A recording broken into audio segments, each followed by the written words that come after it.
Well, John, it's always great to see you. Thanks for joining us this morning. Absolutely, Jeff. Great to be here. And I would assume that things are warming up in Omaha, Nebraska these days.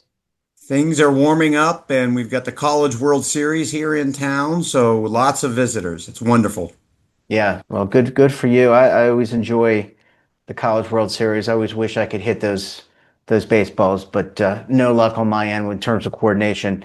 John, I'm so glad we could connect because I wanted to reach out. Last time we had you on, I think we talked about the new Department of Labor proposed regulations about investment selection. The comment period is now over, and what have you heard? What are you hearing from your peers? What are you hearing from advisors? What are you hearing from clients? Yeah, so I think the last time we chatted, they had just opened up the comment period, and that was back in March 30th. It was open for 60 days, so it ended in June 1, there, June 1, June 2nd. The Department of Labor received right around 45,000 comments. So it's kind of hard to say exactly what all of those comments are, but there's certainly buckets that those comments fell in. The vast majority of the comments, I think, are very favorable. Employers love the guidance. They love the idea of a proposed safe harbor. They love the fact that the regulation was kind of written as a warning shot to plaintiffs' lawyers and to judges to protect fiduciaries. So that was super positive. But not surprisingly, we had some not favorable comments as well. Organizations like AARP or the AFL-CIO, they were concerned that this regulation will open up 401k plans to very risky investments that are not well suited for the average participant. So valid concerns, maybe a little political because the regulation is asset neutral. The Yeah. regulation in no way endorses a certain type of investment. So we had that type of commentary. We had commentary from organizations that clearly had a personal interest in it. So, for example, like TIAA, they wanted to see more guidance on annuities in Hmm. investments. Comments from Morningstar wanted to see more of a focus on the types of guidance that Morningstar issues, not surprisingly. Some of the record keepers that offer proprietary products had other comments in there. Investment consultants, they loved it because one of the things in the proposed regulation is a strong suggestion that if fiduciaries don't have an investment consultant, they might need to have one. So that was music to the investment advisor's ears, and so they really like that. But overall, the commentary from fiduciaries, the people that I work with, was Hmm. overwhelmingly positive. Yeah, I want to kind of follow up on something you mentioned. Maybe some groups that thought that it was going to open things up to maybe products that they feel don't belong or believe don't belong. But this, and I think part of that maybe I want to get your reaction to this. Part of that maybe how this rule has been portrayed in terms of marketing, in terms of press. It's been often tied to private markets in particular. But to your point, the fiduciary. So in the case of the AFL-CIO or whoever is in charge of a particular retirement plan, a 401k, they have the ultimate say, right, in terms of what products they put in or don't put into the plan. Absolutely. Yeah. The head of the DOL, Dan Aronowitz, I mean, he came out and said they are in no way endorsing any type of investment. They are not endorsing private equity, private credit, cryptocurrency. They do want to make it easier for fiduciaries to evaluate all types of investments. So the reason I think it was portrayed this way in the press, Jeff, was this all started from the Trump administration. So Yeah. last year, the Trump administration says we want to make it easier for 401k plans to invest in crypto and private credit, private equity. And they told the DOL, make it easier for fiduciaries to do that. The DOL did their job, but they said, you know what, it's kind of weird that you want a specific rule that makes it easy to do these sophisticated, unique investments. And for 50 years, we've never given any guidance on how to do a plain vanilla investment. So the DOL said, you know what, the right thing to do is an asset neutral safe harbor that would apply to a decision to add crypto, private equity, a money market fund, an S&P 500 index, anything falls within this safe harbor approach. Yeah, I want to also go back. No, go ahead. Do you have an additional thought you wanted to make? No. I think that part that it's asset neutral just kind of gets lost in It the media a does. little bit because it Yeah, I mean, doesn't I fit a think. political agenda. Yeah, and that's not what we're about. We're about the facts, which is why I like to have you on. I don't like to have anybody on the program that is doesn't that has a dog in the fight, because then they're going to promote their thing. Let me go back. I find it curious. One of the comments you made about investment advisors, or the rationale, investment advisors would like this rule because it says more than likely you should have an independent fiduciary. Are there really plans out there that still, especially 401k, subject to ERISA, 403b, that don't have an advisor? Because I would think in today's environment, you'd want to hire an advisor. I would agree that I think you would want to hire it. There are I see two types of organizations that are still slow to have an investment advisor. One's going to be your smaller plans. If you're going to have a, maybe an under $10 million type plan, which there's a lot of plans like that out there, Yeah. they may not be able to afford or not justify having a good fiduciary advisor in place. The other type is the other end of the extreme, and that's large organizations. I've got a couple of clients that are insurance companies or banks, and they have investment expertise in-house. And sometimes they're like, well, why do we need to go hire a third party when we know how to manage money? And that's a little bit of a conversation to have, that just because you know how to manage money for an endowment, for an insurance company, doesn't necessarily mean you know how to manage a 401k menu. Those are really two different skill sets. So, but some of those larger organizations are a little slow to accept the need for an investment advisor. Yeah, it's interesting. I'm not going to debate that.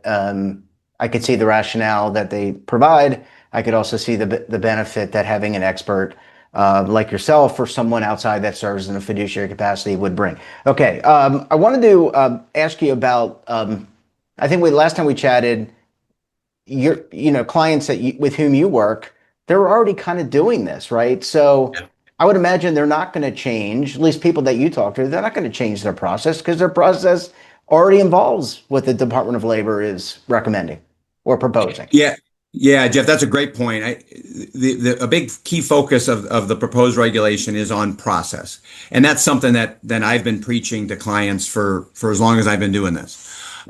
So that part won't change, but there are going to be some things that we are going to change and improve. For example, most clients will have an investment policy statement that kind of helps them in the selection and the monitoring process. There's probably going to be some tweaks to that investment policy statement that specifically references the 6 factors talked about in the safe harbor. Similarly, we're going to probably beef up the minutes of our meetings to use a lot of the language that is incorporated in the proposed regulations, to kind of, again, further add some credibility to the process that we went through. We're not going to necessarily jump to that now while the regulation is still proposed. We'll probably wait to make those tweaks until the regulation is finalized. But even those good fiduciary committees that have been having a good process for years, I think there'll still be some changes we'll make going forward. Yeah, I think there's, anecdotally, I think there's some lessons to be learned, and you can always, it's like being a professional athlete. You can always be better at fielding a baseball Right. or hitting a baseball or throwing a football. Let me ask you about interests. So we've already had this conversation about it. We're separating the product specific marketing and things that have been talked about from the rule. Do you get a sense from talking to clients? I don't want you to out any particular client that they're interested in particular of adding some of these esoteric investments, these I'm going to call them non-traditional, so they haven't typically been in the plan.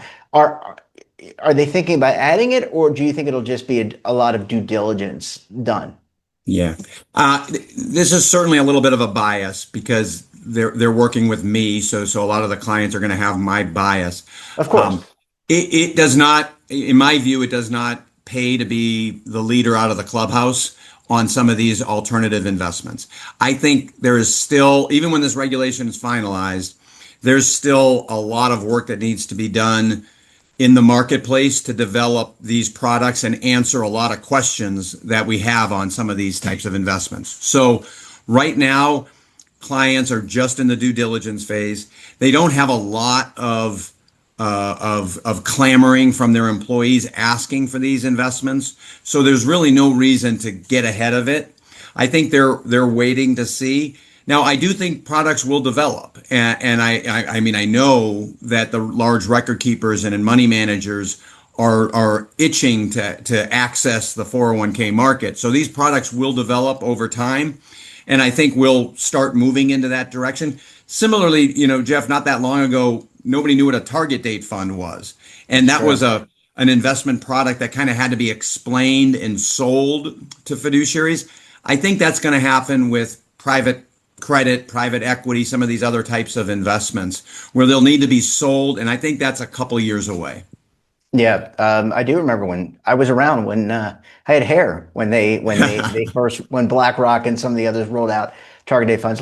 This was not on my list of questions that I wanted to ask you about, but let me talk about structures. Do these regulations apply to structures? And by structures, I mean mutual fund versus a separate account versus collective investment trust. So if I'm thinking about moving to a CIT from a mutual fund, looks similar. There's a lot of some differences, but does it cover that selection as well, or is that still to be addressed by our friends at Labor, SEC, and some of the other governing bodies? No, I would say that's still covered here, Jeff. I mean, when I say asset neutral regulation, it's really asset neutral as far as Okay. type of investment and structure. So, for example, if you're just investing in publicly traded mutual funds, you don't need to think a lot about the factors that the DOL propose about valuation or liquidity or even complexity. When you think about going to a collective investment trust, well, now complexity becomes more of a factor that you need to think about. And maybe liquidity can become more of an issue. So I think the way the six factors are structured, they're going to be important for any type of investment, but certain factors will be more important depending on the type of investment and the structure that investment takes going forward. So let's talk. I want to end the conversation on the process. So our friends at Labor got 45,000 comments. I would imagine they have to sift through all those comments. I don't want to be that person or that group of people. But in all seriousness, if they have to sift through that, what's the timeline to make the rule final? And do you have a sense for when the effective date of the rule would be? Would it be immediate? Would it be Jan 1? Would it be 2027? What's your sense for all that timing? Yeah, the Department of Labor is keeping that really close to the I vest, bet. and not surprising. I would say there's maybe a 30 or 40% chance that this regulation is finalized yet this year, which would be incredibly fast by Department of Labor standards. I think it's probably a 60-70% chance that the regulation is not finalized until the first half of 27. And then the effective date will probably be driven by when the regulation's finalized. So if the regulation gets finalized on December 31st of 2026, it's probably going to have a 1 year delay before it's effective.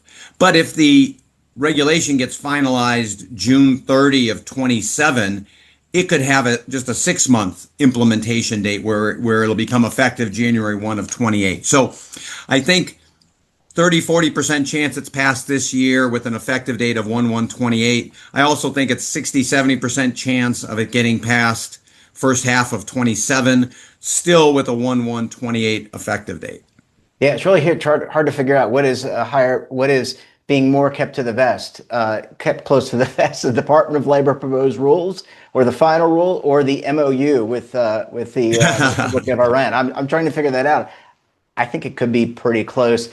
John, we're going to have to leave it there. Thanks so much for making time. Welcome back from your vacation. And look, we look forward to having you back on the program again very soon, sir. Thanks, Jeff. Take care. Well, thanks for watching. And don't forget, we're back again tomorrow morning